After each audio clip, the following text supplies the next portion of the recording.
Montana Territory, June 1879. The wind dragged dust across the flat land like it was trying to bury everything that had ever happened there. But Fiona Zeller had already been buried once. Not in earth, but in grief. And she had clawed her way back. Folks in town called her a fool for wanting love again, said once was enough, twice was desperate. But Fiona kept her head up, eyes steady, hands calloused from keeping her late husband's land going on her own. She stood alone outside the clapboard house that still smelled of cedar and smoke, watching the two children inside through the window. Abigail and Amos, 10 and 8. They had been left behind by their mother, Fiona's younger sister, who had ridden off with a gambler during the thaw 3 months back and never came back. Fiona had taken them in without a second thought. She did not know how to be a mother again, but she could not let them be alone. The land was dry, the well low, and the cattle thin.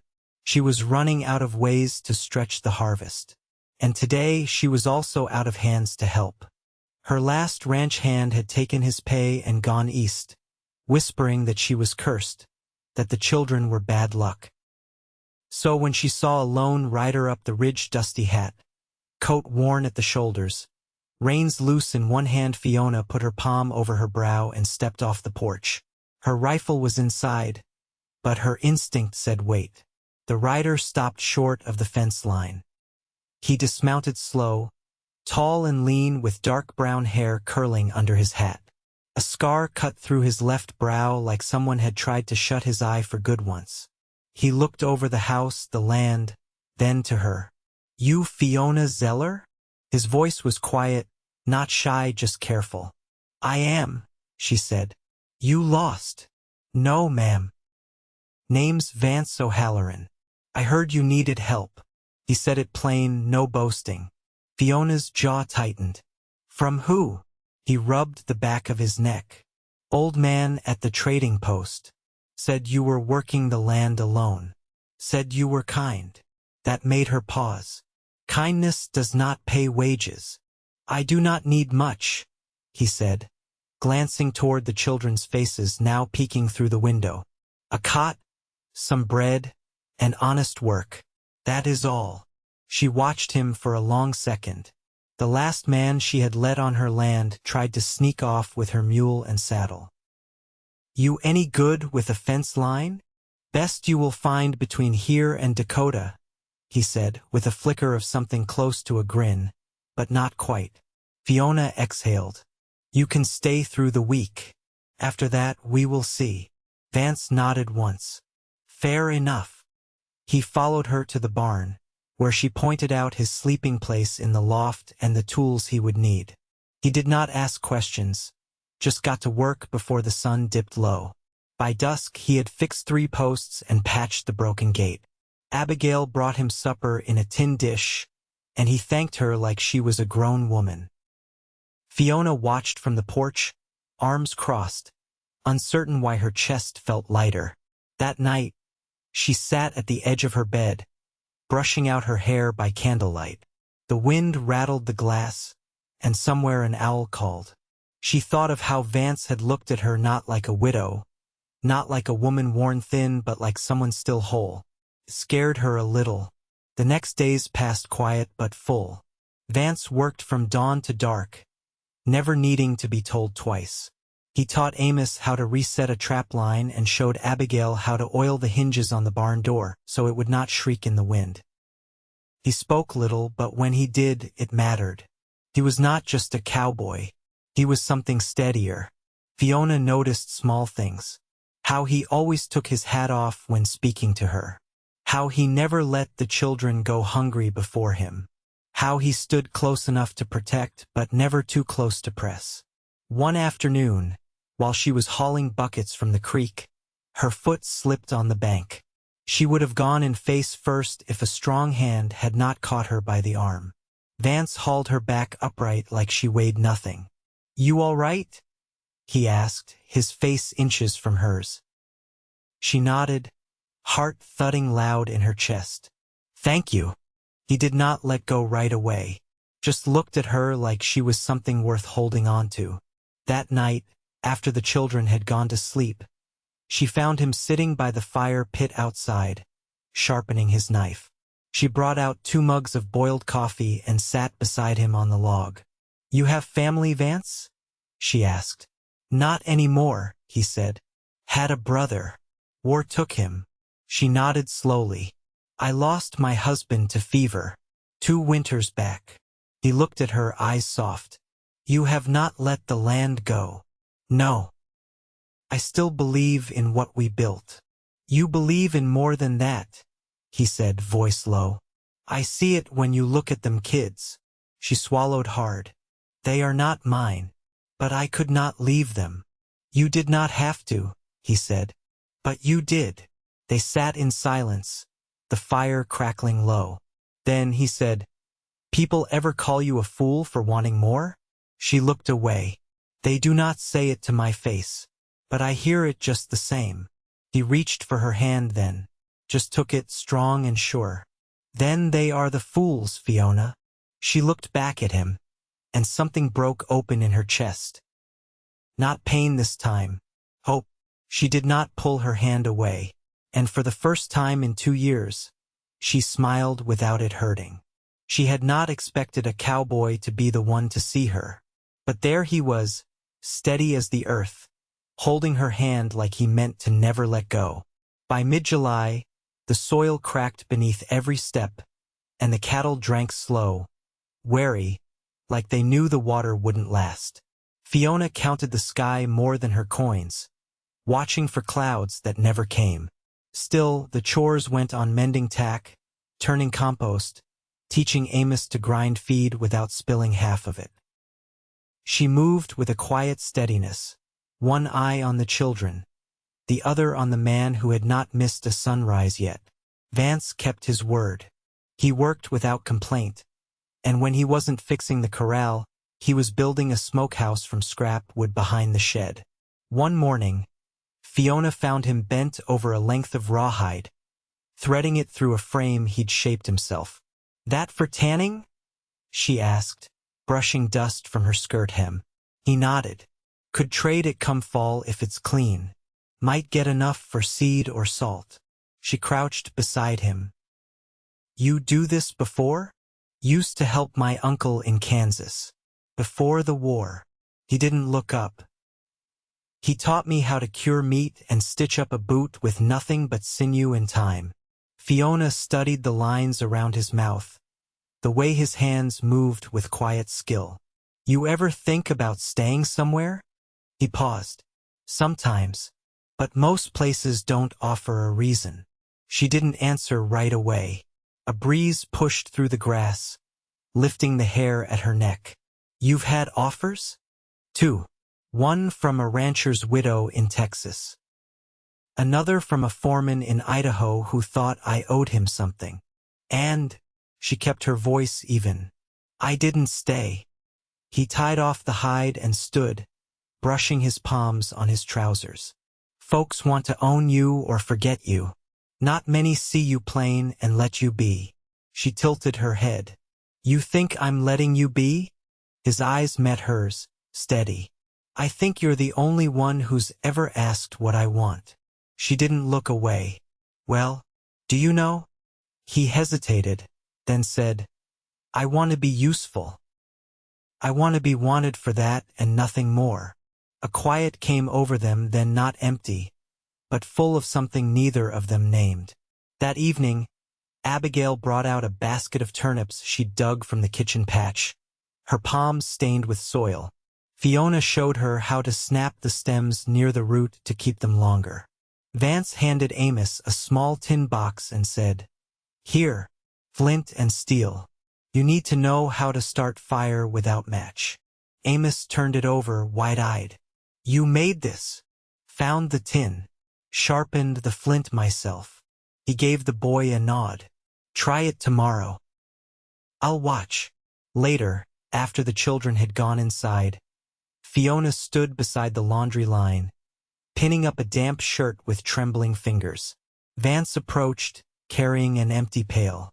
"You always do everything yourself?" he asked. "If I don't, it don't get done." He glanced at the half-full basket at her feet. "You want help?" She handed him a clothespin without replying. He took it without hesitation and began hanging a sheet beside her. They worked in silence, the kind that didn't press. When the last shirt was hung, Fiona wiped her hands on her apron. "You never talk about where you sleep." He tilted his head slightly. "You mean the loft?" "I mean before you came here." He didn't answer right away, just looked out toward the pasture. "I slept near the Pecos for a time. Before that, under a wagon in Colorado. You learn to make peace with the dirt." She stepped closer, voice low. "You don't have to sleep in the loft." He turned his head slowly. "What are you offering?" Her breath caught, but she didn't flinch. "A cot in the back room. It's warmer. Closer to the house. And if I say yes, then I'll expect you to close the door quiet in the morning." He nodded once, the corner of his mouth lifting just slightly. Not a grin, something quieter than that. That night, after the children were asleep, Fiona lit a lantern and placed it on the windowsill, just as a signal. She didn't wait up. But when she rose before dawn to stoke the stove, the back room door was closed, and the boots by it were dry and brushed clean. She stood there for a long moment, hands wrapped around the kettle, heart full of something she hadn't let herself feel in a long while. Not hope exactly. Belonging. The hills browned by late summer, their tall grass gone brittle under dry heat. Fiona moved slower these days, her hips stiff by dusk, but she kept her pace even as the chores stretched longer. The stream had thinned to a trickle, and the cattle wandered farther each morning, noses down, ribs showing faint through their hides. Vance had taken to riding out before sunrise, a coil of rope slung from his saddle and a small bundle of jerky in his coat pocket. He never said where he was going, only that he'd be back by supper. Fiona didn't press. She trusted him. That was new. One evening, he came back leading a paint mare with careful steps, a rope halter around the muzzle and a long tear across the animal's flank. "Found her near the ridge," he said, tying her to the post. "Looks like she scraped herself on a fallen fence." Fiona knelt without hesitation, pressing her palm just above the wound. "She's lucky you found her. She wasn't alone." He unrolled a piece of cloth from his saddlebag.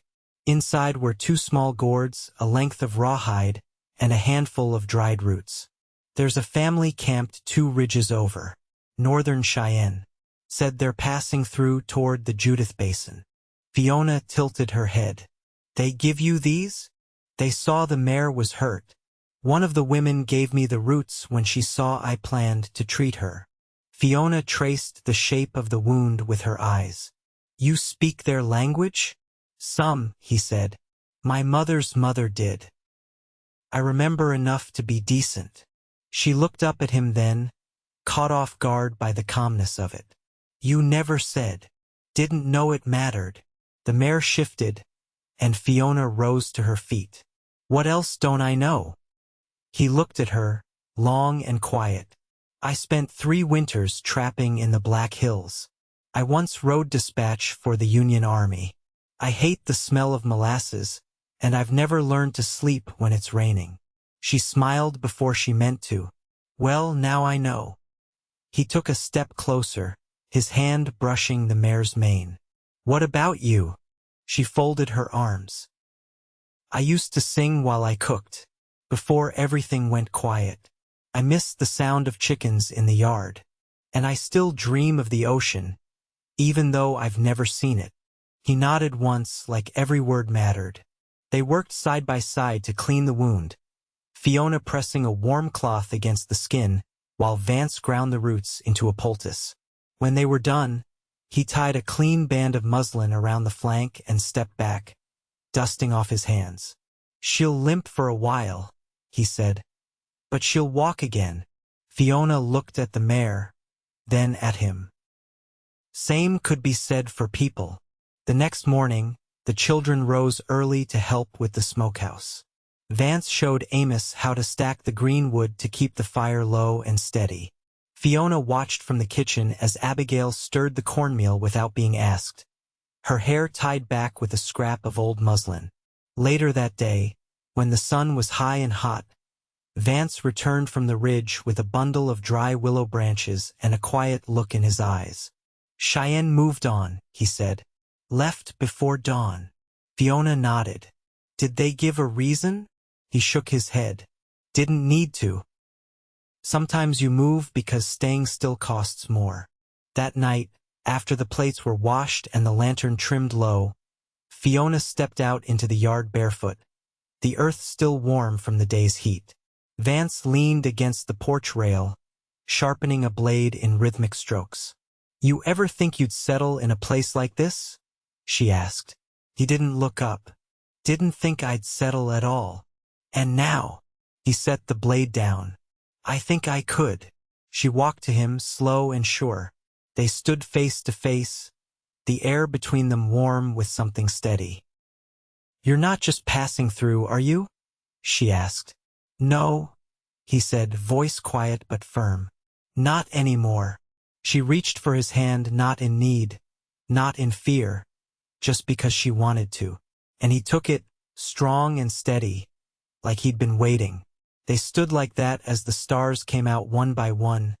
No rush, no words. Just two people who'd been broken before, finding something whole between them. The kind of whole that didn't need to be spoken to be true. The first rain in 7 weeks came in the dark, tapping lightly on the roof like it was testing whether it was welcome. Fiona rose before the gray light of morning, easing out from beneath the quilt so as not to wake Abigail. The girl had started sleeping in Fiona's room after a dust storm rattled the shutters loose 2 nights back. Amos stayed in the room off the kitchen, the cot too short for Vance now that he'd taken it, but the boy had insisted, proud to sleep like a man would. Fiona stepped into the hallway, her bare feet cool on the plank floor. The door to the back room was open just enough to show Vance sitting on the edge of the cot, pulling on his boots. His shirt hung loose, and a pale scar across his ribs caught the faint light. "You're up early," she said quietly. He looked toward her, not startled. "Couldn't sleep. Rain brought something up in my shoulder." "Old break?" she asked, stepping closer. "Bullet," he said, fingers pausing over the lace of his boot. "Shiloh." She nodded once. "I've heard stories about that spring. Mud deep enough to swallow a horse." He stood slowly, testing his weight. "It was the quiet after that I remember most. Just the wind in the trees." They didn't speak for a moment. Fiona reached for the shawl hanging by the door and wrapped it tight across her shoulders. "Coffee's not on yet, but I can get it started." "I'll bring in wood," he said, already reaching for his hat. She stopped him with a hand at his arm. "Wait." He stilled. She searched his face. "Do you want to stay here, Vance? Not just for the season. I mean for good." He didn't answer right away. Rain whispered along the windows, and somewhere beyond the barn, an owl called once and went quiet. "I've never been asked that plain," he said. "Folks usually want to know what I'll do for them. Not whether I want to stay." "I want to know," she said quietly. He looked at her then, and something settled in his gaze, less like a decision, more like the end of wandering. "I want to stay," he said. She let the words settle between them. Then she nodded and let go of his arm. By mid-morning, the ground steamed beneath the sun, and the children helped gather kindling that had floated loose from the woodpile. Fiona mended the hem of Abigail's dress while the girl read aloud from one of the books left behind by her father. Pages yellowed, spine cracked, but still whole. Vance spent the afternoon haltering the younger steer, working them slowly toward the corral. Fiona watched him from the porch, sewing basket in her lap. His way with the animals was patient, not firm, but certain. He didn't push them, he led. After supper, with the air still damp and the lantern burning low, Fiona and Vance sat by the hearth while the children played a quiet game of jackstraws near the corner. Amos yawned wide and leaned against the wall. "You ever think about building on?" Vance asked, his voice low. Fiona looked at him. "You mean the house?" "I mean the life," he said. "Adding to it." She folded her hands in her lap. "I think about a garden that doesn't burn up by July. A milk cow. Proper roof on the barn. I think about not always having to brace for the worst." He studied her face a long moment. "Would you let someone help you carry it?" "I haven't before," she said. "But I think I might now." He leaned forward, resting his elbows on his knees. "I don't want to take what your husband built. I want to add to it. If you'd have me." She looked at him, her chest tight with something she hadn't let herself hope for not since the last time someone had stood there and promised not to leave. But this wasn't a promise. It was an offering. "Come spring," she said, "we'll need to fence the north pasture. And I've got my eye on a pair of heifers from the Phillips place." He smiled small but sure. "Then I reckon I'll stay through spring." Abigail looked up from the corner. "Miss Fiona, can we keep the new mare?" Fiona met Vance's eyes. "She's part of the place now." He nodded, looking at the girl. "We'll keep her. Long as she needs." Later, after the children had gone to bed and the fire burned low, Fiona walked Vance to the back room. She didn't speak, just stood in the doorway as he unbuttoned his cuffs and folded his coat over the chair. He looked up at her, quiet. "You all right?" "I think I'm done being afraid," she said. He stepped close, lifting her hand to his chest. "Then so am I." She leaned in, resting her forehead against his shoulder. His arms came around her, gentle but sure, and she let herself be held not like a widow, not like a woman trying to keep everything from falling apart, but like someone who'd found her place, found her person. Outside, the land breathed. The rain had passed, and the earth was waking. The wind carried no dust, only the scent of damp cedar and something new. They stood there, wrapped in warmth, in something earned and quiet. And for the first time since the world had gone still, Fiona felt it move forward again with him.